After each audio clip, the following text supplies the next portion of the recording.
સારી વાત છે, પણ બધાનું ધ્યાન દોરવું છું કે આપણી માટે ગોલ લાલુ ભટ્ટજી આપણને બતાવ્યું છે કે ભાગવત ભજન ઉપયોગી થયા. આપણે ગમે તે ભણીએ, આપણે અભ્યાસ ગમે એ કરીએ, પણ મુખ્ય વસ્તુ છે ભગવત ભજન, ભગવાનનું ભજન. સર્વદા સર્વભાવેન ભજનીયો પ્રજાદીપ. અરે આપણે તો આ દેહ છૂટ્યા પછી પણ ભગવત ભજન જ ઈચ્છીએ છીએ. ભગવત ભજનથી મુક્તિ ઈચ્છતા નથી. મુક્તિ માર્ગીને આપજો જ્ઞાન રે, હું તો નવરાચુર હે, રીજે રાબડી થકી ગરીબ લો કરે, ભોગીને ન ભાવે. અમે ભગવત ભજન ઈચ્છીએ છીએ. મુક્તિમાં પણ અમારી મુક્તિ જે છે કે ભગવત ભજન, સ્મરણન ભજનન ચાપી. અમારી મુક્તિ કઈ છે? સ્મરણમ ભજનન ચાપી નત્યાજ્યમિતિ મે મતિ. આ સ્મરણ અને ભજન છૂટે નહીં, એ અમારી મુક્તિ છે. શ્રી આચાર્ય ચરણ એમ આજ્ઞા કરે. શ્રી વલ્લભાચાર્ય ચરણ આજ્ઞા કરી રહ્યા છે કે અમે તો પ્રારંભિક અવસ્થામાં પણ સર્વદા સર્વભાવેન ભજનીયો પ્રજાદીપ સસ્ય એવ ધર્મોહીન અન્ય કાપી કદાચન. અને અમારી મુક્તાવસ્થાની જો વાત કરવી હોય તો પણ અમે કહેશું કે સ્મરણન ભજનન ચાપી નત્યાજ્યમિતિ મે મતિ. સ્મરણ અને ભજન અમારું છૂટે જ નહીં, એ અમારી મુક્તિ છે. તો પહેલેથી છેલ્લે સુધી આ ભગવત ભજન જ આપણો ગોલ છે, બીજું કોઈ ગોલ છે નહીં. પૂજ્ય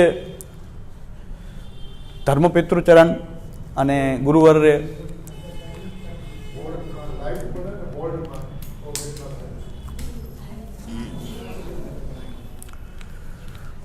એક સુનેરી સૂત્ર આપ્યું છે. અમારા ધર્મપિતૃચરણ અને ગુરુ અને આપણા બધાના માર્ગદર્શક, આ સંપ્રદાયના આ પુષ્ટિ સિદ્ધાંતને પ્રકાશિત કરનારા પૂજ્ય શ્યામુદા એક સૂત્ર આપ્યું છે. આ એક સૂત્ર આપણે આ અભ્યાસ કરનારાઓ ક્યારે આપણે ભૂલીએ નહીં. પુષ્ટિ માર્ગનો અભ્યાસ કરીએ ત્યારે શ્યામુદાનું એક સૂત્ર છે કે આપણા જે ગ્રંથો જે છે એમાં રહેલા જે સિદ્ધાંતો જે છે, આપણા ગ્રંથોના જેટલા પણ સિદ્ધાંતો છે, ષોડશ ગ્રંથના અને આપણા ગ્રંથોના જે સિદ્ધાંતો છે, બધા જ મોતીરૂપ છે. અને ભગવત સેવા છે એ દોરો છે. જો ભગવત સેવા રૂપી દોરો જો કાપી નાખો તો બધા મોતી વિખરાઈ જવાના છે. આ માલા નહીં રહે. આ માલા ગુથાયેલી છે, આ ભગવત ભજનથી ગુથાયેલી છે. જેટલા પણ સિદ્ધાંતો છે એને મોતીરૂપ માનો, પણ એ બધાને જોડવા વાળો જે દોરો છે ભગવત ભજન છે, ભક્તિ સેવા. જો ભગવત સેવાને જે કાપી નાખશો તો બધા મોતી પછી ક્યાં ફેલે, ક્યાં જાય નક્કી નહીં. ક્યાં ફેંકાઈને જાય મોતી, એ ક્યાં જાય નક્કી નહીં. પછી એ માલામાં રહે ત્યાં સુધી બધા મોતી સુરક્ષિત રહે. વચ્ચે દોરાને વચ્ચે તમે તોડો, પછી ક્યાં ફેંકાય, કોઈ ક્યાં ફેંકાય, કોઈ ક્યાં ફેંકાય, પછી એનું ક્યાંય મૂલ્ય રહેતું નથી. કારણ કે બહુ કિંમતી મોતી હોય, માલામાં જોડાયેલું હોય તો કામ આવે, પણ ફેંકાઈ જાય, ક્યાં ખોવાઈ જાય નક્કી નહીં, પછી ક્યાં ખોવાઈ જાય નક્કી નહીં. એમ જો ભગવત સેવા છૂટી, ભગવત સેવામાં તમારો ભાવ છૂટો, તો જેટલા તમે મોતી ભેગા કર્યા હતા અત્યાર સુધી ભણીને એનો દોરો કપાઈ ગયો. આ દોરામાં જોઈન્ટ રાખીને આપણે આપણું ભગવત ભજન રૂપી દોરો જે છે એને સુરક્ષિત રાખવો છે. એટલે એ આપણો અર્થ પુરુષાર્થ છે. આપણો અર્થ પુરુષાર્થ છે કે આ ભગવત ભજન રૂપી જે અર્થ આપણને પ્રાપ્ત થયો છે, ભગવાન રૂપી જે અર્થ પ્રાપ્ત થયો છે, એ ભગવત ભજનથી જ સુરક્ષિત છે. ભગવત ભજન છૂટ્યું તો ભગવાન પણ છૂટી જશે, અર્થ પણ જશે. આપણો અર્થ પુરુષાર્થ છે. ધર્માર્થ કામ મોક્ષ આપણો આવો છે. પુષ્ટિ માર્ગી ધર્માર્થ કામ મોક્ષની વાત આવી છે કે આ અર્થ આપણો તો ભગવાન છે. પણ ભગવાન આપણી પાસે રહેશે કેવી રીતે? પ્રભુ સાથે સંબંધ ક્યાં સુધી રહેશે આપણો? કે જો ભગવત ભજન છૂટશે નહીં તો ભગવાન સાથે જોડાયેલા રહેશું. બાકી બ્રહ્મથી સંબંધ રહે પણ ભગવાનથી તો છૂટી જશે ને. એટલે બહુ વિચારણીય વસ્તુ એ છે કે ભગવત ભજન જે છે એના દ્વારા જ ભગવાન પ્રાપ્ત છે. ભક્ત્યા અહમ એકયા ગ્રાહ્ય અહમ એવમ વિદો અર્જુન તો જ્ઞાતુમ દ્રષ્ટુમ ચ તત્વેન પ્રવેષ્ટું ચ પરમ તપ. ભગવાન કહે છે કે મને જોડવા માટે બીજું કોઈ કામ આવશે નહીં. ભક્ત્યા અહમ એકયા ગ્રાહ્ય, હું ખાલી ભક્તિથી જ ગ્રાહ્ય છું, બીજા કોઈ ઉપાયથી નહીં. નામ વેદે તપસા ન જ્ઞાને ચર્યા શક્ય એવમ વિદુ દ્રષ્ટુ દ્રષ્ટવાનસી મામ યથા. ભગવાન કહે છે નામ વેદે ન જ્ઞાને, કોઈ જ્ઞાનથી, વેદથી, તપથી, બધે તપસ્વી ભલે તપ કરે. ભગવાન કહે છે ભક્તિ વગરનું તપ હશે ને તો એ તપસ્વી પર પાછા ક્રોધી થઈ જાય, શાપ આપવા માંડે. બીજું શું કરે? ભક્તિ વગરનું તપ કર્યું તો શું કરે? શાપ આપે. જાઓ બાળીને ભસ્મ કરી દે, ચાલે એ વાત પર. એવું તાપનું બળ એવું હોય કે કોઈને ભસ્મ કરવું તો કરી દે, પણ કામનું શું? ભસ્મ કરવામાં કામ આવે છે. ભગવત ભજન વગરનું તપ હોય તો ભસ્મ કરી દે ગમે એને, લાલ નેત્ર ગમે તેમ ખોલે ભસ્મ કરી દે. ભક્તિ વગરનું તો ભાઈ બીજું શું કરી શકે? ભસ્મ કરી દે. એનાથી ફાયદો શું?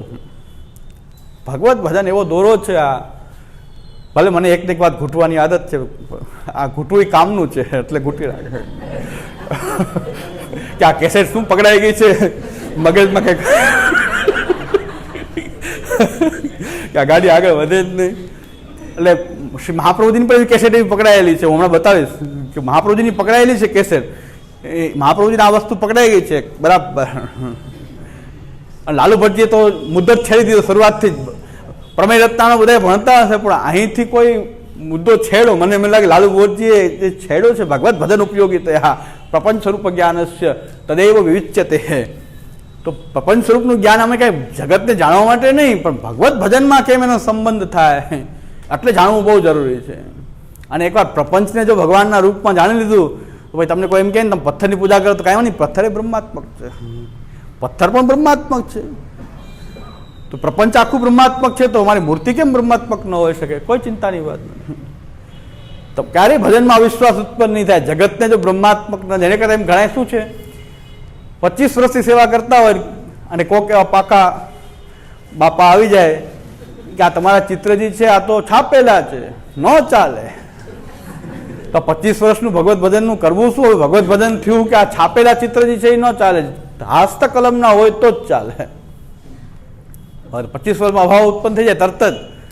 25 વર્ષની સેવા કરીને પછી એ સ્વરૂપની સેવા મન ન લાગે. એવા સ્વરૂપ તો સાક્ષાત છે નહીં, કારણ કે આ તો છાપેલા છે, એ હસ્તકલમના નથી. એક જગ્યાએ એવો પ્રસંગ બન્યો કે ઠાકોરજીને બધા ભેગા કરીને મનોરથ કરે. એમાં ઠાકોરજીને ભેગા પધરાવ્યા તો એક ઠાકોરજીને હાથમાં પકડીને એમ કીધું કે આ ઠાકોરજી કોના છે? તો ઓલા માજી કે અમારા. કે આ ચિત્રજી નહીં ચાલે. કે કેમ ન ચાલે?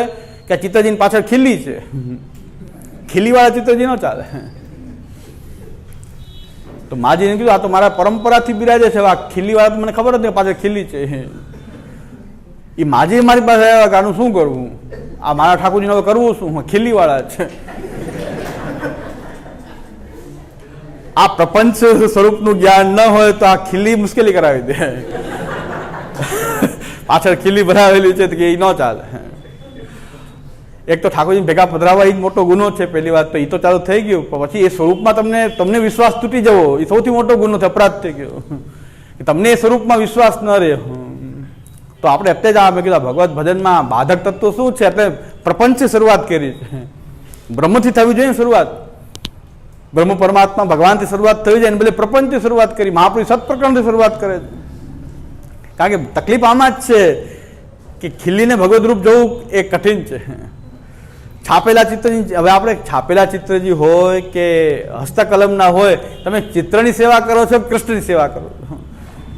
અને કૃષ્ણ તો એ હસ્તકલમના ચિત્રજી હોય કે છાપેલા હોય તો કૃષ્ણ તો બે બહેનો છે. બ્રહ્માત્મકતાથી જોઈએ તો બે સ્વરૂપ એના જ છે. કારણ કે પુષ્ટ કરેલા છે ને પુષ્ટ કરેલા નથી. મેં કીધું ઠાકોરજીનો ગુનો નથી, આપણો ગુનો છે. ઠાકોરજીમાં કાંઈ ફેર ન પડે પુષ્ટાવેલા હોય કે ન પુષ્ટાવેલા હોય. આપણી ભાવનાને દ્રઢ કરવા માટે પુષ્ટાવવું છે, ઠાકોરજી માટે નથી. કે પ્રકટ કરવાની વિધિ નથી ભગવાનની. ભગવાન તો છે એ છે. તમને એમાં વિશ્વાસ કરાવવો એટલે પુષ્ટ કરવું. કે ગુરુ પેલા સેવા કરીને વિશ્વાસ પોતાનો સ્થાપિત કરે, પછી એવો વિશ્વાસ શિષ્યમાં સ્થાપિત થાય. એક પરંપરા છે આ. એમાં ઠાકોરજી ફરી ન જાય પુષ્ટાવા વગર, પુષ્ટાયા વગરના ઠાકોરજી થોડા ફરે છે. પ્રપંચના સ્વરૂપનું જ્ઞાન ન હોય તો ઠાકોરજીના પુષ્ટાવવું ના પુષ્ટાવવું એમાં ભેદ આવશે. પછી મિશ્રી અંશક ઉદ્ગરથી ફેર આવશે. ખાસા અપ્રસ ને સેવકી અપ્રસ ને પાકી અપ્રસ, નળની અપ્રસ, મરજાદીના બિન મરજાદીના, આ બધું આવ્યું ક્યાંથી?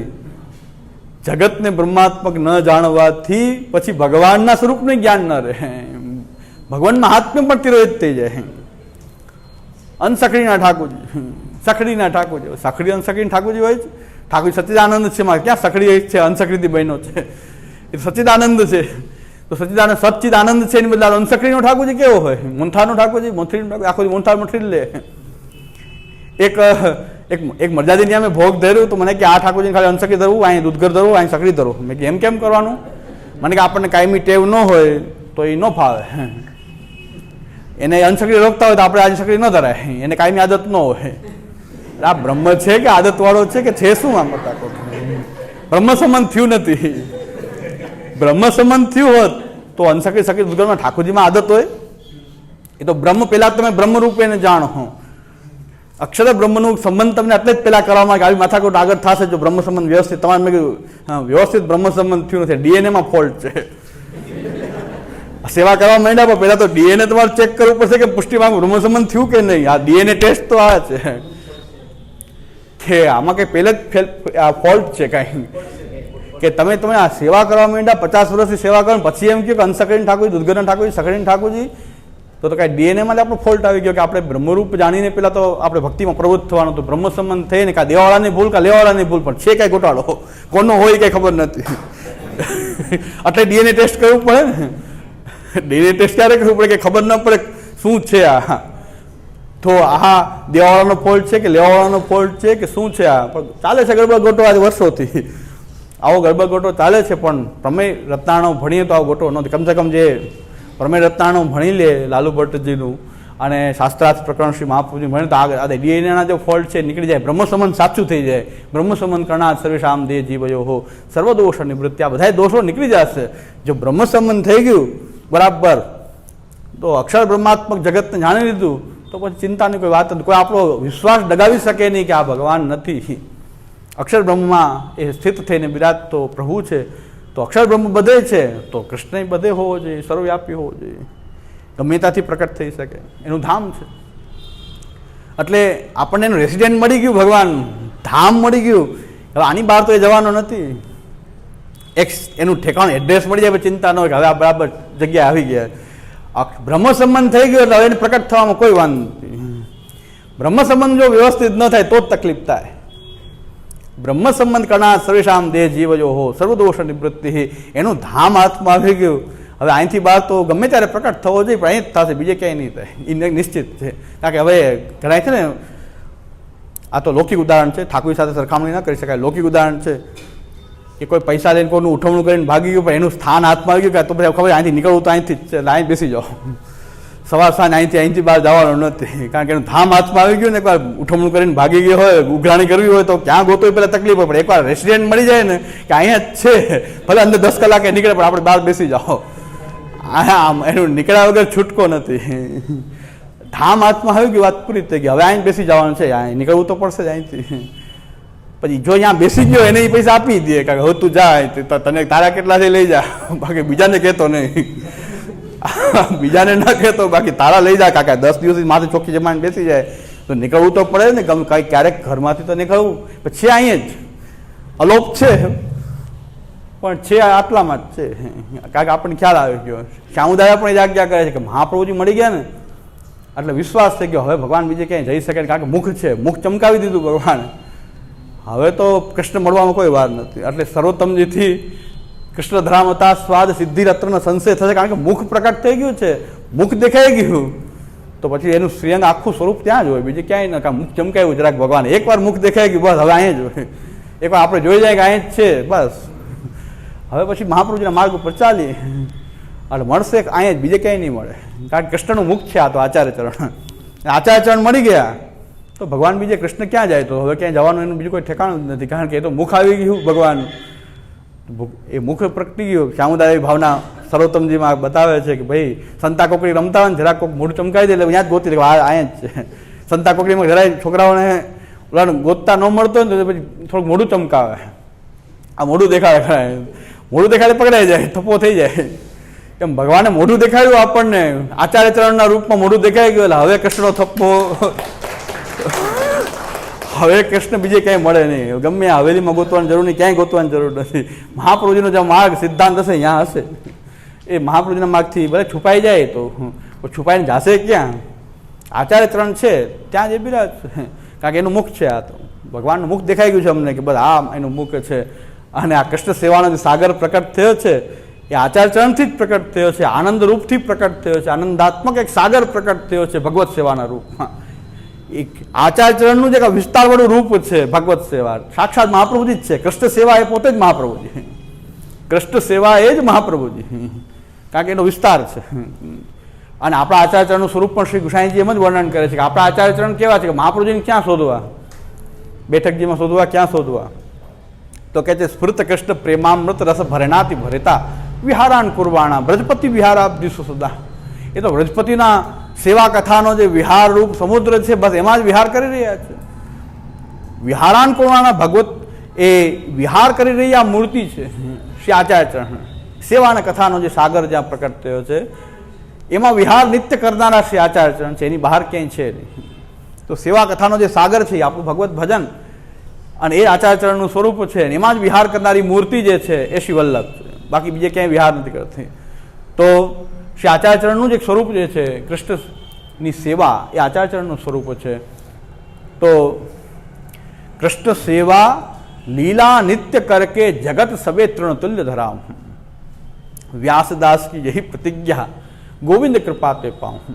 કૃષ્ણ લીલા સેવા નિત્ય કરકે, આ સેવા જે છે નિત્ય લીલા છે એમ સમજીને ભગવત ભજન કરવું છે. કૃષ્ણ સેવા લીલા નિત્ય કરકે જગત સબે તૃણ તુલ્ય ધરામ. કૃષ્ણ સેવામાં જો કોઈ મગ્ન થઈ ગયા તો જગત તો તૃણ તુલ્ય થઈ જાય. આ જગત બ્રહ્માત્મક દેખાવા માટે જગત રહે નહીં, જગત પણ બ્રહ્માત્મક દેખાવા માટે. તો જગત સબે તૃણ તુલ્ય ધરામ વ્યાસદાસ की यही प्रतिज्ञा गोविंद कृपा ते पाऊं. આ તો વ્યાસદાસજી કહે છે આજે અમારી પ્રતિજ્ઞા છે અને ગોવિંદની કૃપા એ કે આ કૃષ્ણ સેવા આપણને પ્રાપ્ત થાય. એના બીજી કૃપા બીજી કાંઈ નહીં. ધંધો સારો ચાલે ભગવાનની કૃપા છે, સારું આમ થયું આ ભગવાનની કૃપા છે. ભગવાનની કૃપા આવી આટલી હલકી નથી, ધંધો કરાવી દે તો દાઉદ ઇબ્રાહિમ પર બહુ કૃપા કહેવાય, 1 મિનિટના કરોડ રૂપિયા મળે. આ રાજકારણી પર બહુ કૃપા કહેવાય. હા, હમણાં આઈટીના રેડ પડી 160 કરોડ મશીન નાખવું પડ્યું. બહુ કૃપા, બહુ કૃપા. આવી કૃપા આટલી તુચ્છ હલકી કૃપા નથી ભગવાનની. ભગવાનની કૃપા તો કૃષ્ણ લીલા સેવા નિત્ય કરકે જગત સબે તૃણ તુલ્ય ધરાઉં વ્યાસદાસ की यही प्रतिज्ञा गोविंद कृपा ते पाऊं. ગોવિંદની કૃપાથી સેવા અને કથાના સાગરમાં વિહાર કરવા મળે એ જ ગોવિંદની કૃપા છે. બસ અમારે આ કૃપા હોય તો કામની છે, બાકી તો કૃપા બધા ઉપર થઈ રહી તો એવી કૃપા અમારે શું કામની? એટલે એવી કૃપાનું કામ નથી. એટલે ભગવત ભજન પુષ્ટિ માર્ગની અંદર જે છે એ પરમ આપણું પ્રયોજન છે, આપણું ગોલ છે, અંતિમ ધ્યેય પણ એ જ છે. ભગવત ભજન જે છે એ કઈ પ્રકારથી કરવામાં આવે છે? એક તો ભગવાન જે છે, ભગવાન શ્રી કૃષ્ણનું ભજન.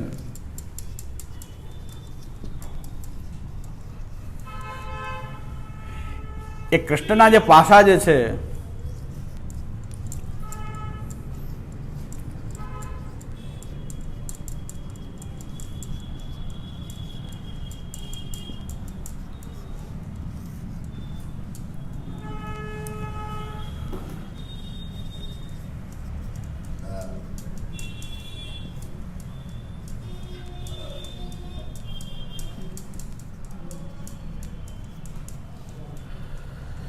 ભગવત ભજનમાં ભગવાન કૃષ્ણનું ભજન. ભગવાન કૃષ્ણનું ભજન કેવી રીતે કરીએ છીએ આપણે? એના બધાય પાસાઓને જાણીને સમજીને, અધૂરું પધૂરું નહીં. એ બ્રહ્મ છે, એ પરમાત્મા છે, એ પુરુષોત્તમ એટલે કે ભગવાન છે, એ શ્રી કૃષ્ણ છે અને આ બધું જ એ ઘરના સૈવ્ય પ્રભુ છે. ઘરમાં ઠાકોરજી બિરાજે છે, બ્રહ્મ પરમાત્મા પુરુષોત્તમ શ્રી કૃષ્ણ એ આપણા સૈવ્ય પ્રભુ, આપણા ઘરમાં બિરાજતા ઠાકોર જેને આપણે સેવા કરીએ, આપણા સૈવ્ય પ્રભુ. આ રીતે આપણું ભગવત ભજન થઈ રહ્યું છે. ભગવત ભજનમાં આ બધી બાબત આવશે. ભગવાન કહેશું ત્યારે આ બધું યાદ રાખવું પડશે કે બ્રહ્મ પણ છે, પરમાત્મા પણ છે, પુરુષોત્તમ છે, શ્રી કૃષ્ણ છે અને સૈવ્ય પ્રભુના રૂપમાં પણ એ જ બિરાજી રહ્યા છે.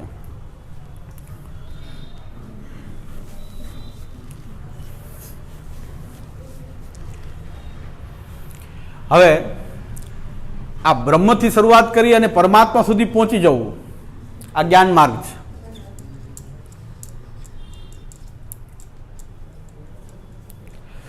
અને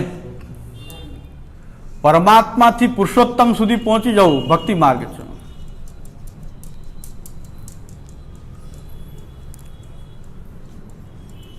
ભગવત ભજન એવું કરવું જોઈએ કે આપણે ભગવત ભજન બોલીએ ત્યારે કાંઈ બાકી ન રહે. મેં આવું કર્યું છે કે જેટલું સંકલન કર્યું છે ભગવત ભજનમાં કંઈ બાકી નહીં. હવે આનું વિસ્તાર હજી થશે ને તો લૌકિક ક્રિયા આવી જશે બધી. હજી તો આપણે ઉપરથી જાય ને, ઉપરથી નીચે આવીએ છીએ. કૃષ્ણથી આપણે આવીએ છીએ. કૃષ્ણ કોણ? બ્રહ્મ પણ છે, પરમાત્મા છે, પુરુષોત્તમ છે, શ્રી કૃષ્ણ છે, ઘરમાં સૈવ્ય પ્રભુ છે. આપણે જેનું ભજન કરીએ છીએ એનું સ્વરૂપ આવું છે.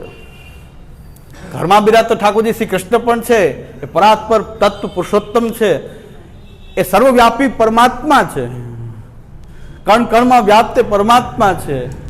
અને એ પરમાત્મા પેલાની અવસ્થા તો બ્રહ્મ પણ છે. બ્રહ્મ પરમાત્મા પુરુષોત્તમ શ્રી કૃષ્ણ સેવ્ય પ્રભુ. આ સેવ્ય પ્રભુ જે કોઈ કે છાપેલા ચિત્ર છે કે જે હોય, છાપેલા હોય, ખીલીવાળા હોય, જે હોય, પિત્તળના હોય, નાના હોય, મોટા હોય, શ્યામ હોય, ખંડિત હોય, જે કાંઈની અમે સેવા કરીએ પધરાવ્યા ઠાકોરજી, એ અમારી માટે તો કૃષ્ણ પણ છે, પુરુષોત્તમ પણ છે, પરમાત્મા છે, બ્રહ્મ છે. એના સિવાય બીજું કાંઈ છે જ નહીં. અમારું સર્વસ્વ છે. મેરો સર્વસ્વ દેથો. શ્રી આચાર્યચરણ આજ્ઞા કરી રહ્યા છે કે મેરો સર્વસ્વ દેથો.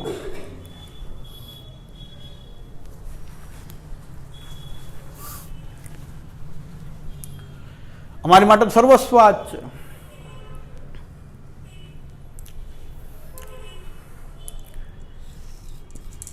જ્ઞાન માર્ગની અંદર સર્વાત્મ ભાવ હોય છે.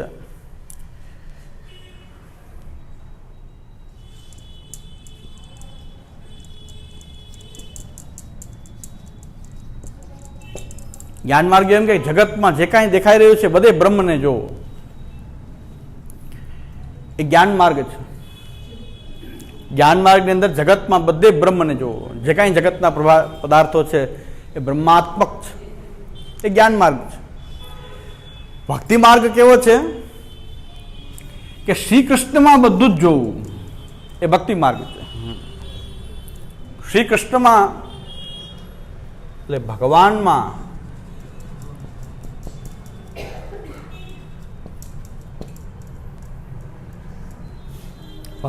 બધું જ જોવું.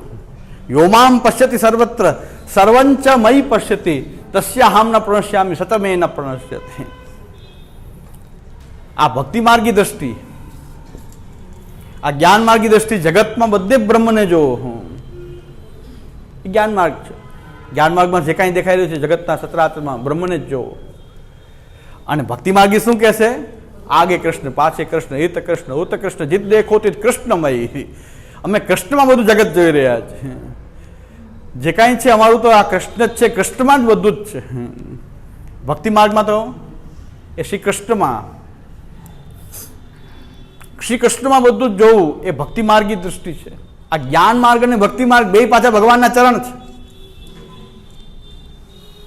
આ જ્ઞાન, આ મહાત્મ્ય જ્ઞાન, જ્ઞાન માર્ગ એટલે બધે જ ભગવાનને જોવું, ન જોવું ન જોઈએ, જોવું જોઈએ. આ જ્ઞાન છે, આ મહાત્મ્ય છે. અને ભગવાનમાં બધું જ જોવું એ સ્નેહ છે. આ બેયને એકત્ર કરી એટલે ભક્તિ થઈ જશે. ભક્તિ એટલે ભજન. તંબુરો લઈને ભજન, ગુજરાતીમાં ભજન એટલે ડાયરામાં જે બેઠા હોય. આપણું ભગવત ભજન કહીએ એટલે આપણે જ્ઞાન માર્ગ, ભક્તિ માર્ગ. જ્ઞાન માર્ગ શું છે? જગતમાં બધે બ્રહ્મને જોવો, એ જ્ઞાન માર્ગ છે. બ્રહ્મ સંબંધ કરીએ છીએ. અને ભગવાનમાં બધું જોવું એ સ્નેહ છે કે અમારા માટે સર્વસ્વ ભગવાન જ છે ને, ભગવાનમાં જ બધું જ છે, અમારા ઠાકોરજીમાં બધું જ છે. તો આ બેયને મેળવી દઈએ તો શું થઈ જશે? પાછી ભક્તિ થઈ જશે. મહાત્મ્ય અને સ્નેહ બે ભગવાનના ચરણ છે. જ્ઞાન અને ભક્તિ એ ભગવાનનું ચરણ છે. તો આપ એ ભગવાનના ચરણની સેવા કરી રહ્યા છીએ, એ ભજન કરી રહ્યા છે.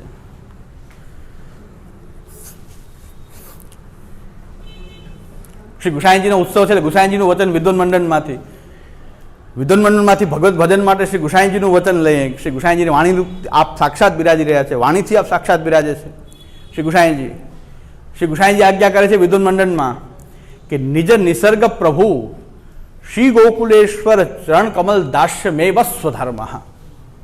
નિજ નિસર્ગ પ્રભુ ગોકુલાધીશ ચરણ કમલ દાસ્ય મેવ સ્વધર્મ. નિજ નિસર્ગ પ્રભુ, આ પ્રભુ બનાવવા ન પડે, આ તો છે જ.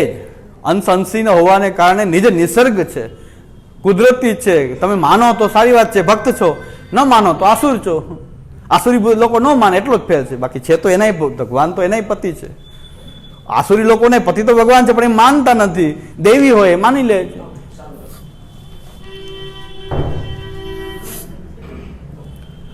તો શ્રી ગુસાઈજી આજ્ઞા કરે કે નિજ નિસર્ગ પ્રભુ ગોકુલાધીશ ચરણ કમલ દાસ્ય મેવ સ્વધર્મ. આ નિજ નિસર્ગ પ્રભુ એવા ગોકુલાધીશ જે પ્રભુ જે છે સાક્ષાત, એના ચરણ કમલનું દાસ્ય ગ્રહણ કરવું. દાસ્ય ગ્રહણ કરવું એટલે આ મહાત્મ્યથી એની સામે ઝૂકી જવું. એવો વ્યાપક તત્વ છે, આ એવો અનંત છે પરમાત્મા, આપણે ખાલી એક ક્ષુદ્ર અંશ છીએ, એ ઝૂકી જવું એ દાસ્ય છે. દાસ્ય એટલે ભગવાનના ચરણોમાં ઝૂકી જવું, શરણાગતિ આવી ગઈ. આ મહાત્મ્ય પાછી શરણાગતિ આવી. શરણાગતિ મહાત્મ્ય એ શરણાગતિ છે. ભગવાન સર્વવ્યાપક પરમાત્મા છે, એ સર્વવ્યાપક પરમાત્માના આપણે પણ એક અંશ છીએ. એ ભાવથી એ પરમાત્મા તરફ આપણે ઝૂકી જવું, એને નામ કહેવાય છે શરણાગતિ. અને એ આપણાથી જરા પણ દૂર નથી. એ આપણાથી જરા પણ દૂર નથી. સૌથી સાચા સગા છો શ્રીનાથજી સોહાગી મારે. સાચા સગા છો શ્રીનાથજી, બીજા સગા તો સૌ મુખથી કહેવાના. પડે વિપતને આવે ને કામજી સોહાગી મારે. સાચા સગા છો શ્રીનાથજી. આનાથી મોટો કોઈ સ્નેહ નથી. તો આ સ્નેહ આવ્યું, શરણાગતિ. અને સ્નેહ ભક્તિ છે. સ્નેહો ભક્તિ. પરમાત્મા રૂપે ભગવાન આપણા સૌથી નજીક. આપણે નરકમાં જઈએ તો એટલી ચિંતા કરવાની બહુ જરૂર નથી. નરકમાં કદાચ જઈએ તો પણ પરમાત્મા તો ભેગો જ છે. આવું આપણને ખબર પડી જાય પછી તો એમાં સ્નેહ જાગે. એ પરમાત્માને કેમ છોડી શકાય? કદાચ નરક જવું પડે તો ભગવાન કહે છે હું તો આવીશ, બીજા કોઈ આવે કે ન આવે, હું તો આત્માની અંદર બેઠો છું, તો આવીશ તો ખરો. આપણે કોઈ ચિંતા નથી. તો પછી ચિંતા શું? બધી જગ્યાએ સારથી જ બની જતો હોય. અર્જુન સારથી બને, બધી જગ્યાએ સારથી બને છે. જીવાત્માની અંદર બેસી જાય છે. જીવાત્માનો રથ બનાવીને એમાં સારથીના રૂપમાં પણ સારથી છે. ભોગવવું તો આપણે પડે, એ ખાલી સાથે રહે. સાથે રહે તોય વાંધો નહીં, ચાલો, બીજા કોઈ તો સાથે આવવાનું નથી. તો પરમાત્મા રૂપે સાથે જ છે. તો એવો સ્નેહ પ્રકટ થાય, એમાં સ્નેહ થાય. સ્નેહ છે એ ભક્તિ છે.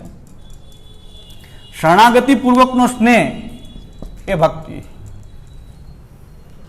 શરણાગતિ પૂર્વક સ્નેહ થઈ રહ્યો છે. શરણાગતિ સાથે સ્નેહ થઈ રહ્યો. એટલે તો મહાત્મ્યથી ઝૂકી રહ્યા છીએ અને સ્નેહથી એને પોતાનો માની રહ્યા છે. અને પોતાનો જ્યારે માની રહ્યા છીએ તો પછી એના દૂર રહેવાય કેમ? તો પછી એ ભક્તિભાવ જે રહેલો છે, સ્નેહરૂપ જે ભક્તિભાવ રહેલો છે, એનું પ્રકટીકરણ કેમ થશે? એને પ્રકટ કરવાની રીત કઈ?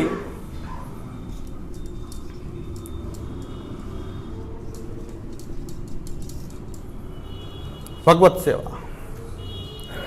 એ ભક્તિભાવ જે રહેલો છે, આ શરણાગતિ પૂર્વકનો જે સ્નેહ ભગવાનમાં રહેલો છે, એનું પ્રકટીકરણ. કારણ કે સેવાની રીત શીખવાડો, આવડી જશે.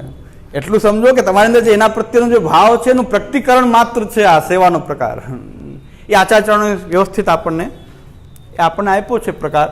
પણ સ્નેહ જે છે, પરમાત્મા તરફનો જે સ્નેહ જે છે, આ તનુવિત્ત જે કાંઈ પ્રાપ્ત છે એનો વિનિયોગ પૂર્વકની જે ભગવત સેવાનો માર્ગ શ્રી આચાર્યચરણે એ પ્રકટ કર્યો છે. પણ હકીકતમાં છે શું? એ શરણાગતિ પૂર્વકનો સ્નેહ, એ ભક્તિભાવ, એનું કંઈક પ્રકટીકરણ છે.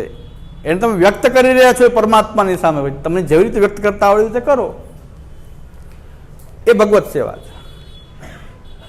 આ કાંઈ ખબર નથી અને આમ નળ ખોલવો, એની પર આટલો મોટો દંડો બાંધો, પછી આમ કરીને નળ ખોલવો, અહીંથી હાથ આમ કરીને, અહીંથી અનસકડી થાય, અહીં સકડી થાય. આ માથાકૂટને કોઈ ભગવત સેવા કે? આ ભગવત સેવા નથી. ભગવત સેવા તો આ બધું હોય. આમ નળ ખોલો કે આમ ખોલો, જે કરવું એ કરો, જેટલી કુસ્તી કરવી એટલી કરો. એક ભાઈ કે મેં કીધું આમ નળ ખોલવાનું સાંભળ્યું હતું કે આમ ખોલાય, હાથ આપણા સકડી વાળા કેવા હોય તો નળને આપણે આમ ખોલીએ. કે એમાં ન ચાલે, કારણ કે પાછળથી ક્યાં ગડી જાય તો આમ ખોલાય. આમ કરીને આમ નળ ખોલવું. ઘણા તો પહેલેથી હારી માની જાય કે આ ભગવત સેવા બહુ કઠિન છે, એ માર્ગ હાંસી ખેલ કો નાય. આ તો બહુ કઠિન માર્ગ છે. નળે ખોલવામાં જો વિધિ હોય તો મર્યાદા માર્ગ કરતા દોઢો મર્યાદા માર્ગ છે. અમારા ગુરુદેવ તો એમ આજ્ઞા કરે છે કે કોઈને વર્ષોની કબજિયાત હોય એને સેવા પ્રકારનું પુસ્તક વંચાવી દેવું, સીધા જાડા થાય. मंगल भोग में 2 किलो मलाई, 2 किलो मलाई, बादाम को सीरा और अधोता दूध, गाय को अलग भैंस को अलग, મંગલ ભોગમાં આવે.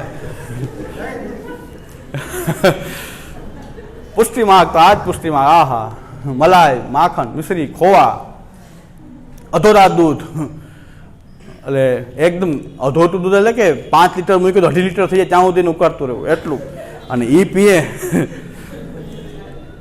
એટલે હમણાં એક મહારાજશ્રીનું પ્રવચન છે, ભગવત સેવા પર પ્રવચન છે મહારાજશ્રીનું, કે પુષ્ટિ માર્ગની સેવાની પદ્ધતિ એટલી આરોગ્યપ્રદ છે કે એ પ્રમાણે કોઈ રહે તો કોઈ બીમાર પડે જ નહીં. મુખિયા ભીતરિયા કોઈ બીમાર પડતા જ નથી. મુખિયા ભીતરિયા કે કોઈ બીમાર પડતા નથી. એ તો મુખિયા ભીતરિયાને પૂછો ખબર પડે કેટલા હમણાં તો કોરોનામાં વધારી ગયા. મુખિયા ભીતરિયા કોરોનામાં વધારી ગયા, જ્યાં પધાર્યા હોય ભૂતલ છોડી દીધું. અને મેં એટલે અમારા ગુરુદેવ એમ કહે છે કે આ મલાઈ, શ્રીખંડ, બાસુંદી બધા કોલેસ્ટ્રોલ વધી જાય. આ તો હાઇજેનિક જો પદ્ધતિ હોય એ પ્રભુ આરોગ્ય એ બધું પ્રભુ માટે બરાબર છે.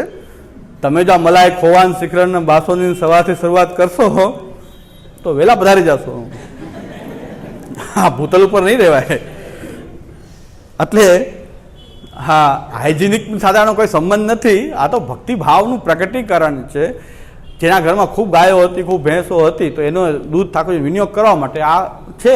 તમારી પાસે હવે તો આપણે કોથળીનું બહારથી દૂધ લેવું ને ક્યાં મલાઈ, શ્રીખંડ, બાસુંદીની વાત કરવી. જે બને એ કરીએ આપણે તો, પણ એ કે ફરજિયાત પ્રકાર આપણે થોડા હતા કે ફરજિયાત ચાલે જ નહીં. આમ ન હોય તો આમ ન ચાલે, આમ ન હોય તો આમ ન ચાલે.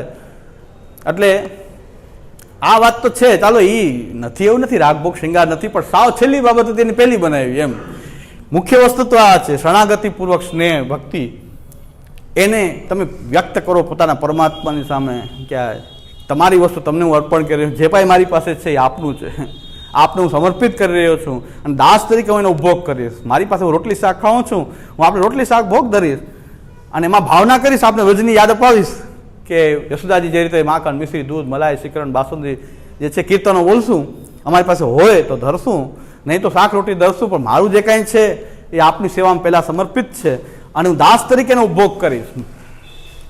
સુખ દુઃખ આદિ પણ મારે આ આપનું પ્રાપ્તમ સેવેત નિર્મમાં, સુખ દુઃખ જે કાંઈ પણ છે એમાં પણ હું આપને છોડીશ નહીં.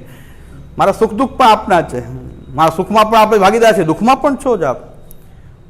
એટલે ભગવાન જો દુઃખમાં પણ ભાગીદાર તો થયા છે. પુષ્ટિ માર્ગમાં આવે છે કે અમ્મા ક્ષત્રાણીના 2 પુત્ર મૃત્યુ પામ્યા, લીલામાં પહોંચ્યા, તો અમ્મા રડે છે ત્યાં ઠાકોરજી કહે છે અમ્મા રડમાં હું છું, દુઃખમાં સહભાગી છે પ્રભુ. પણ દુઃખ સુખ તો બે આવવા જ જોઈએ ને. એમાં કંઈ ખાલી જો સુખ આવ્યા કરશે દુઃખની, તો સુખની કિંમત ન રહે. જો વિલન ન હોય તો હીરોની કિંમત શું? કોઈ પિક્ચર જોઈ લ્યો, વિલન વગરનું પિક્ચર હોય તો આખા રામાયણમાંથી રાવણ કાઢી નાખો તો રામાયણ બચે શું? ક્યાં હનુમાનજીનું કામ પડે ને સુગ્રીવનું કામ પડે ને હનુમાનજીનું કામ પડે ને સેતુ બંધ કરવું પડે ને સીતાજીનું હરણ થાય, સીતાજીનું હરણ થાય, રામાયણ રહે શું? રામચંદ્ર વનવાસ ગયા, ચક્કર લગાવી 14 વર્ષ પછી પાછા પધારી ગયા. રામાયણમાં જો રાવણનો જો રોલ ન હોય, જો રાવણ ન હોય તો રામાયણ કેવી થાય? એટલે દુઃખ વગરનું સુખ શું કામનું છે? એટલે કૃષ્ણલીલામાં એવો રોલ નથી, કંસ વગર કૃષ્ણલીલા પૂરી એવું ન કહી શકાય. રામાયણમાં તો મુખ્ય રાવણ ન હોય તો શું થાય? રામચંદ્રજીનું મહાત્મ્ય જ પ્રકટ ન થાય બરાબર. એ રાવણને કારણે પ્રકટ. તેમાં ગુજરાતી કવિએ કવિતા લખી છે, મને મારવા હો મનુષ્ય દેહ ધારી. મંદોદરી સમજાવે છે કે ભગવાન છે, તમે આની સાથે યુદ્ધ કરોમાં. ત્યારે રાવણ કહે છે એ તો મને ખબર છે, પણ મને મારવા હો મનુષ્ય દેહ ધારી, મને મારવા માટે મનુષ્ય દેહ ધારણ કર્યો, હવે હું વેર ન કરું તો એનો અવતારનું પ્રયોજન નિષ્ફળ જશે.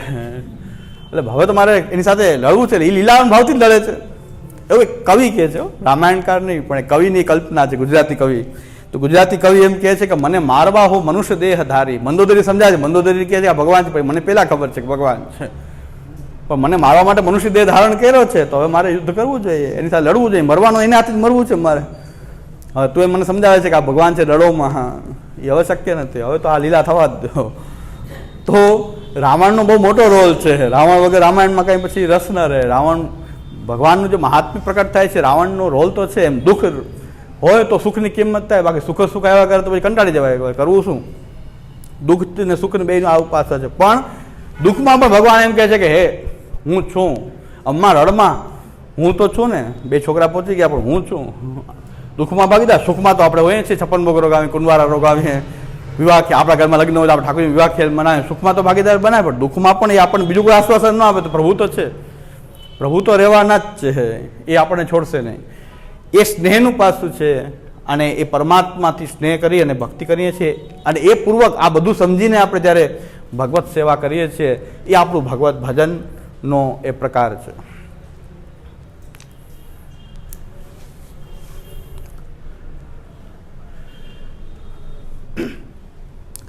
શ્રી મહાપ્રભુજી આજ્ઞા કરે છે કે બ્રહ્મને જાણીએ એનાથી મહાત્મ્ય થાય છે અને પરમાત્મા રૂપે જાણવાથી એમાં સ્નેહ પ્રકટ થાય છે. એ બે વસ્તુ બ્રહ્મ અને પરમાત્મા ને જાણવાથી જે બે પ્રકટ થાય એનાથી ભક્તિ થઈ જાય છે. મહાત્મ્ય અને સ્નેહ એટલે ભક્તિ, ભક્તિ એટલે ભગવત ભજન. ભજન આપણું જે છે આવું છે ભજન, કે બ્રહ્મનું પણ જ્ઞાન છે, આપણને પરમાત્માનું પણ જ્ઞાન છે, પુરુષોત્તમ છે એ પણ જ્ઞાન છે. શ્રી કૃષ્ણ આ બ્રહ્મ પરમાત્મા ભગવાન અને પુરુષોત્તમ એ ત્રણેય પાસાને પોતાના સમાવીને એ પ્રકટ થયા છે ભક્તો ધારાર્થ. એ શ્રી કૃષ્ણ છે. અખંડ પૂર્ણ એવો પ્રાદુર્ભૂત સન કૃષ્ણ ઇતિ ઉચ્યતે. એ શ્રી કૃષ્ણ છે. આ કાંઈ સમજાવો કે કથા વાંચે છે મૂર્ખાઓ. આ મૂર્ખાઓ કથા વાંચી રહ્યા છે ને આ કાંઈ ખબર નથી એમ કે જે કૃષ્ણ ફેલ થઈ ગયા. ભાઈ કૃષ્ણ કોઈ મનુષ્ય છે? અમે મનુષ્યની કથા જ નથી. આ પહેલી વસ્તુ તો આ બ્રહ્મ પરમાત્મા ભગવાન છે. હવે તું એને મનુષ્યના માપદંડથી ફેલ થયા અને પાસ થયા, તું ક્યાં કરોડો છો? કોણ તું? એ તું એવો કોણ છો કે તું ભગવાનને તું પાસ ને ફેલ તું અપવાડો છે? કોણ તું? આવા કથા વાંચી રહ્યા છે મૂર્ખાઓ. અને પાછા કાંઈ પણ ભારતીય સંસ્કૃતિની વાત આવે તો આ લોકોને વિશેષજ્ઞ તરીકે આ લોકોને મૂકવામાં આવે કે જેને ભાન જ નથી કે શું આપણી સંસ્કૃતિ છે, શું ગ્રંથ છે, એ ભાન જ નથી. અને આ શ્રી કૃષ્ણ બોલીએ ત્યારે બ્રહ્મ પરમાત્મા પુરુષોત્તમ ન ભૂલાઈ જવા જોઈએ. આ જો ન ભૂલાતા હોય તો કોઈ હિંમત ન કરે કૃષ્ણ લીલા કરવાની. તાકાત નથી કોઈ કૃષ્ણ લીલા કરી. બ્રહ્મ તરીકે તમારું રૂપ પ્રગટ બતાવો, બ્રહ્માત્મક રૂપ બતાવો, પેલા પરમાત્મા રૂપ બતાવો. અર્જુનને બતાવ્યું ભગવાને પરમાત્મા, પોતાનું પરમાત્મા તરીકેનું વિરાટ રૂપ બતાવ્યું. સર્વાકાર હું જ છું. પેલા પરમાત્મા બ્રહ્મ તરીકે તમે અનુભવ કરાવો, સર્વકચ્છ તમે કંઈક છો. બ્રહ્મ છે, પરમાત્મા છે અને એનાથી પર એક પુરુષોત્તમ રૂપ, અક્ષરથી પણ પર. અને પુરુષોત્તમ એક જ છે. પુરુષોત્તમ 10-20 તો છે, પુરુષોત્તમ તો એક છે, શ્રી કૃષ્ણ છે. તો અમારા વલ્લભ વંશજોમાં 250 બાલક છે, 250 પુરુષોત્તમ હોય તો પછી પુરુષોત્તમ ક્યાં રહ્યા? 250 બાળકો હોય અને બધા પુરુષોત્તમ હોય તો પછી પુરુષોત્તમ રહ્યા ક્યાં? પુરુષોત્તમ તો એક હોવા જોઈએ. એ તો પુરુષોત્તમ તો એક હોવા જોઈએ. આમાં કોણ નક્કી કરો? તમે બધા વેરીફાઈ કરો, એમાં એક પુરુષોત્તમ નક્કી થાવ. ચાલો બધા ઝઘડો ચાલુ કરો. જે મહાન હોય એ સૌથી પુરુષોત્તમ, મોટો પુરુષોત્તમ. બધાય પુરુષોત્તમ થવું છે.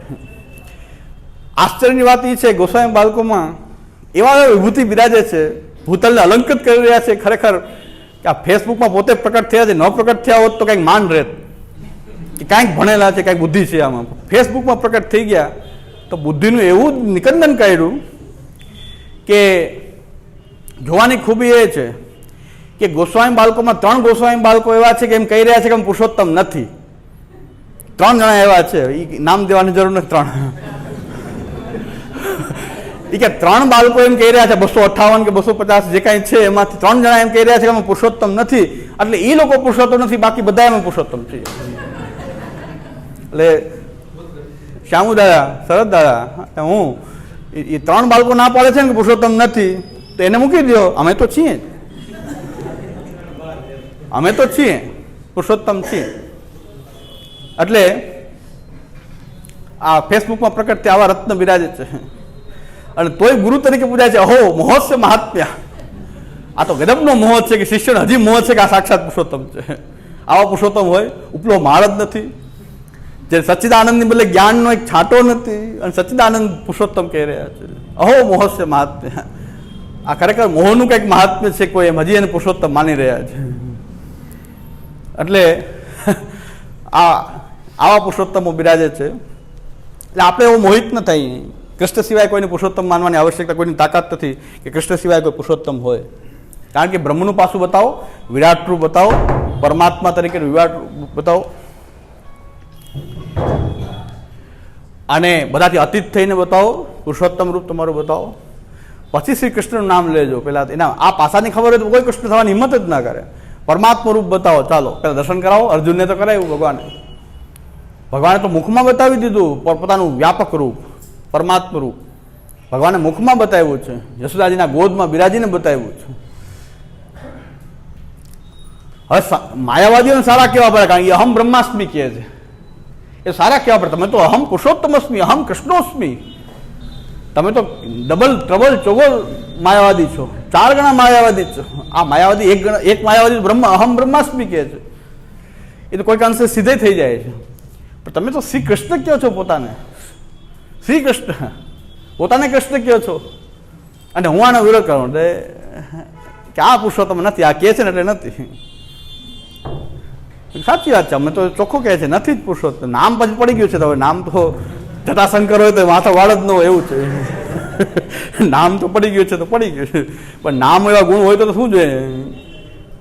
એટલે પુરુષોત્તમ બ્રહ્મ પરમાત્મા ભગવાન શ્રી કૃષ્ણ, જો આ તો કેટલો મોહ થયો, અયમેવ મહામોહ ઇદમેવ પ્રતારણમ. આ તો બહુ મહામોહ થઈ ગયું, મહામાયાવાદી થઈ ગયા આપણે, કે જે માયાવાદથી આપણે નિંદા કરી રહ્યા છીએ અહમ બ્રહ્માસ્મિ, એની બદલે આપણે તો અહમ કૃષ્ણોસ્મિ કહી રહ્યા છીએ. હું કૃષ્ણ છું, હું પુરુષોત્તમ છું, હું ભગવાન છું. અને વૈષ્ણવ બધા કે આપ સાક્ષાત પુરુષોત્તમ. કોઈ સખી ભેગ ધારણ કરી રહ્યા, કોઈ શ્યામ સખી થઈ રહ્યા, અને કોઈ ક્યાંય થઈ રહ્યા,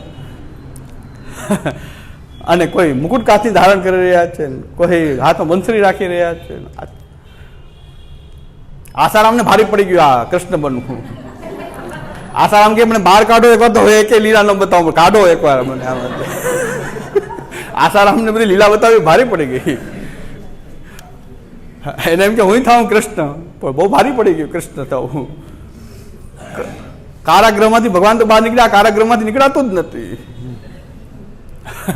આસારામ બિચારો કરોડો રૂપિયા આપવા તૈયાર છે જો બહાર કાઢે કોઈ તો. આમ તો એમાંય પાછો મોહ કેવો છે એના શિષ્યોનો.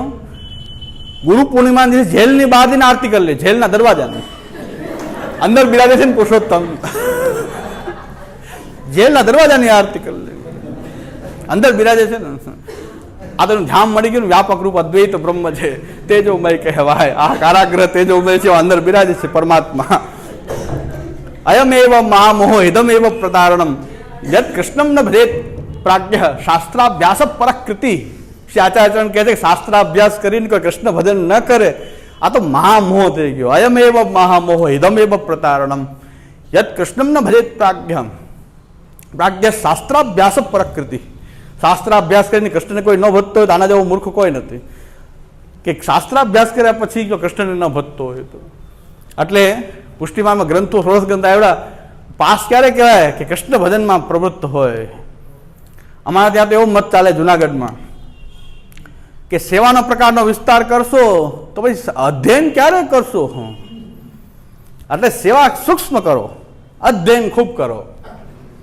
આ અયમેવ મહામોહ ઇદમેવ પ્રતારણમ યદ કૃષ્ણમ ન ભજેત પ્રાજ્ઞ શાસ્ત્રાભ્યાસ પરકૃતિ. એટલે ભગવત ભજન ઉપયોગી ત્યાં તો ભણતા હતા, ભગવત ભજન મળી રહ્યું, તમે એમ કહે ઓછું કરો અને અભ્યાસ કરો. આ શું થયું? આપણે ઉલટું કરી નાખ્યું બધું, કે ભગવત સેવા ગૌણ છે, અભ્યાસ મુખ્ય છે.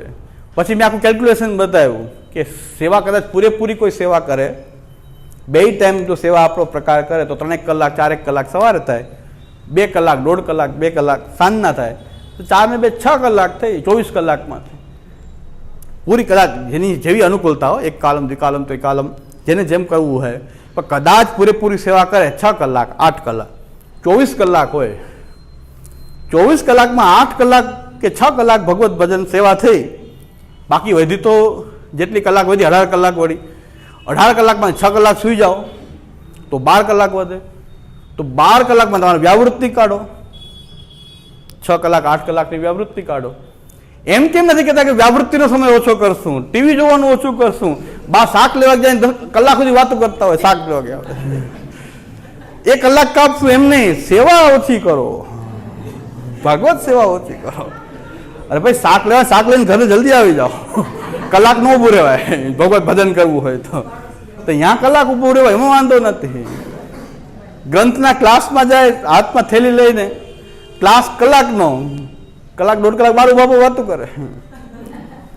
તો તો એમાં તમારે જે બાકીના સમયમાં કાપકૂપનો વિચાર કરો, ભગવત સેવામાં જ કાપ કરીને તમારે અધ્યયન કરવું છે તો કંઈક મહામોહ થઈ ગયો, એકદમ એ પ્રતારણમાં, આ તો કંઈક છેતરપિંડી થઈ ગઈ. આ ન થાય એટલે કહું છું, નિંદા ટીકા નથી કરતો, પણ કાંઈ ઊંધું ચક્ર ઊંધું ફરવા માંડે છે.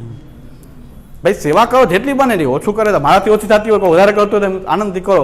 બાકીના સમયમાં અનુસરમાં તમારે ભગવત ભજન, આપણે કથા અભ્યાસ કરવું જ જોઈએ. ન કરવું જોઈએ એમ નહીં કે સેવા કરી લીધી એટલે ચાલશે, નહીં, એવી કોઈ સેવા નથી કરતા કે અષ્ટપ્રહર 24 કલાક ભગવત સેવાની બહાર નીકળે જ નહીં, એવો તો કોઈ છે નહીં. 6 કલાક કરે, 8 કલાક કરે, પણ બાકીનો સમય તો મળે જ છે, મળે જ છે, મળે જ છે. એવરેજ બધા 3 કલાક મોબાઈલનો ઉપયોગ કરે છે, એવું તારણ એવું છે કે એવરેજ બધા લોકો 3 કલાક મોબાઈલનો ઉપયોગ કરે છે. તો કલાક અધ્યયન કરે તો ઘણું થઈ જાય. રોજની કલાક પણ ઘણી થઈ શકે, પણ વ્યવસ્થિત અધ્યયન કરવામાં આવે તો 1 કલાક પણ પર્યાપ્ત ઘણી છે. પર્યાપ્ત નથી પણ ઘણી છે. પર્યાપ્ત તો ન કહેવાય, સોરી બોલાઈ જાય છે. જેટલું કરે એટલું ઓછું જ છે, પણ 1 કલાક પણ જો અધ્યયન થતું હોય તો એની આખી ચમક અલગ છે. મારા જેવા 1 કલાકે નથી કરતા, મારા જેવા કલાકનો અધ્યયનનો ટાઈમ નથી, પણ છતાં કોઈ કલાક પણ કરે તો ઘણી વાત છે. 360 કલાક થાય. વધુ જેટલું બને એટલું કરવું જોઈએ, પણ ક્યારે એવો વિચાર ના કરવો જોઈએ કે સેવામાં આપણો સમય વ્યર્થ જઈ રહ્યો છે, ભગવત સેવામાં કંઈક વ્યર્થ થઈ રહ્યો છે, અને અભ્યાસમાં આપણો મુખ્ય સમયમાં કાપ મૂકી દઈને સેવા કાપ ઓછી કરો. શિંગાર બહુ ન કરાય, શિંગાર બહુ વધારે કરશું તો અભ્યાસ ક્યારે કરશું? અરે ભાઈ શિંગારમાં ભાઈ કલાક થાય, અડધી કલાક થાય, પણ શિંગાર પછીનો સમય ઘણો મળવાનો જ છે. ટીવી ઓછું જોવાય, ખટપટ ઓછી કરાય, હુંસાતુસી ઓછી કરાય તો સમાજનો લાભ થાય. આપણે ખટપટ ઓછી કરીએ એમાં સમાજને ફાયદો છે. આપણે સચવાઈ જાય તો સમાજમાં ઘણો રાહત થાય. ઘણા કહે કે ભગવત સેવા કરે એમાં સમાજને શું ફાયદો? મેં કીધું અમારા પુષ્ટિમાર્ગી બીજું કોઈ સમાજ સેવા કરે કે ન કરે? કોઈ નડે નહીં, ઘરમાં બેઠા બેઠા સેવા કર્યા કરે તો નડે તો નહીં, બહાર ટ્રાફિક ના કરે, સોશિયલ ડિસ્ટન્સિંગ વધે, રોગ ન ફેલાવે, કેટલાય ફાયદા છે. મેં કીધું ઘરમાં બેઠા છે કે ક્યાં સમાજ સેવા કરે? સમાજ સેવા કરે છે. અમારા કોઈ નિંદા ટીકાનો ટાઈમ નથી અમારી પાસે, અમે સેવા અને કથા કરીએ, અમારી પાસે ટાઈમ ક્યાં છે કાંઈ ગામની પંચાયત કરવાનો? એટલે અમે એટલું તો ફાયદો કરી રહ્યા છીએ ને, કોઈ નડતા નથી, સેવા કરી રહ્યા છીએ, તો ગામને નડતા નથી, સમાજ સેવા છે. તો આટલી સમાજ સેવા થઈ જાય, કોઈ નડીએ નહીં એટલે સમાજ સેવા થાય. બીજું આપણે કંઈ કરી શકીએ સારી વાત છે, સમાજ માટે કરવું જોઈએ, રાષ્ટ્ર માટે કરવું જોઈએ. ન કરીએ તો એકલા એક ખૂણા સચવાઈ જાય તો ઘણું છે. આપણા જેવા સચવાયેલા રે રત્ન તો સમાજનું ભલું થાય. બહાર કાઢવા જવા નથી, બહાર કાઢ્યા નથી કે કોઈને ઓલો આમ કરતો ઓલો આમ કરતો, તો 2 જણા બધા વગર રહે નહીં જો બહાર નીકળીએ તો. એના કે સચવાઈ જાય તો સારું છે. કારણ કે તમે શું ફાયદો કરો? અમે સમાજ સેવા આવી કરીએ, કોઈ નડવાનું નહીં, અમે ટાઈમ જ ન હોય નડવાનો, બહાર નીકળવાનો ટાઈમ નહીં. તમે કેમ કોરોનામાં બધા કે તકલીફ પડે કે અંદર કેમ રહેવાય? મેં કીધું અમને તકલીફ પડતી જ નથી. કોરોનામાં અંદર કેમ રહેવું? ઘણા કે મુશ્કેલ છે, ડિપ્રેશન આવે છે. અમને ડિપ્રેશન જરાય આવતું નહીં, કારણ કે અમે કાયમ ક્વોરન્ટાઇન છીએ. કાયમ ક્વોરન્ટાઇન. ક્યારેક બહાર નીકળીએ આ રીતે, એ પાછા પેક કરીને આમાં પાછા ગાડી બેસી પાછા ગ્રહે સ્થિત્વા સુધર્મતા. અમે તો ક્વોરન્ટાઇન રહે, અમને આદત પડી ગઈ છે ક્વોરન્ટાઇન. તમે આજે શીખા અને અત્યારે સ્વીકાર્યું બધાએ કે 1 જણો અંદર રહે તો કેટલાને ચેપ લાગતો બંધ થાય. તો એ સ્વીકાર્યું છે બધાએ કે સમાજ સેવા થાય, ન થાય એવું નથી. સમાજ સેવા કરી શકે, ઘણા રીતે થાય. પુષ્ટિ માર્ગે સમાજ સેવા કરતા શું કામ ના કરે? અમે કોઈને નડીએ એમાં ટાઈમ જ ન હોય, ટાઈમ ઘટે જ છે. ક્યાં કરવું? સેવા કરીને કથા કરીને ટાઈમ, જેને કથા કરવી હોય ને સેવા કરવી ને ટાઈમ રહેવાનો જ નથી. આ ખટપટિયા જેટલા છે ને કથા નથી કરતા, સેવા નથી કરતા.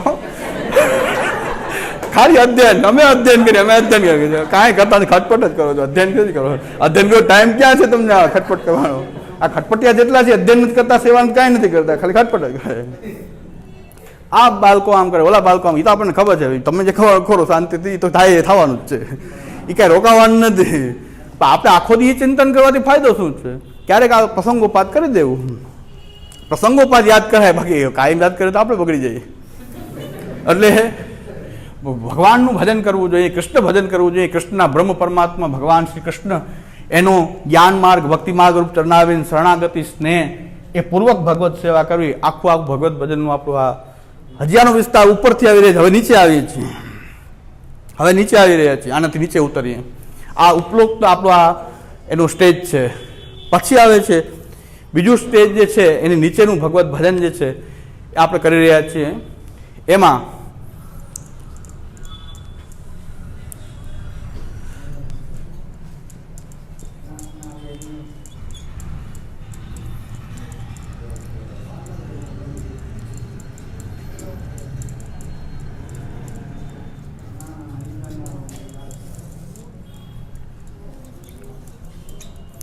લોકવેદના જે સર્વ કાર્ય જે છે, લૌકિક વૈદિક સર્વ કાર્યનું સમર્પણપૂર્વક એ બધું ભગવત સેવાની અંદર આપણે બધું જોડી રહ્યા છીએ. લોક અને વેદ, વૈદિક કર્તવ્ય આપણને મળે છે.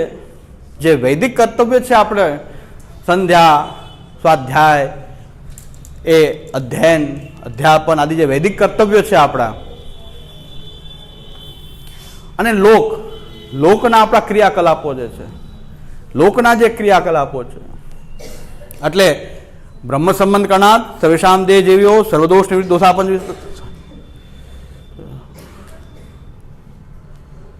નિવેદિભિ સમર્પ્યેવ સર્વમ કાર્યમ ઇતિ સ્થિતિ. કાર્યમ અને કુર્યાત બે પાઠ છે. કાર્ય માટે જેટલા પણ આપણા લૌકિક વૈદિક કાર્ય જે છે એ નિવેદન આપણે કર્યું છે તો ભગવાનને સમર્પીને જ કરવા જોઈએ. એટલે સમર્પણ એટલે શું? એને ભગવત સેવાના અંગ રૂપે કરીએ આપણે. લૌકિક કાર્ય છોડતા નથી, ન વૈદિક કાર્ય છોડીએ છીએ. ઘણા વેદને છોડી દે તો એ ખોટી વાત. લોક છોડ્યું નથી તો વેદ શું કામ છોડે? લૌકિક કાર્ય અને વૈદિક કાર્ય, ધંધો, રોજગાર આદિ લૌકિક કાર્ય.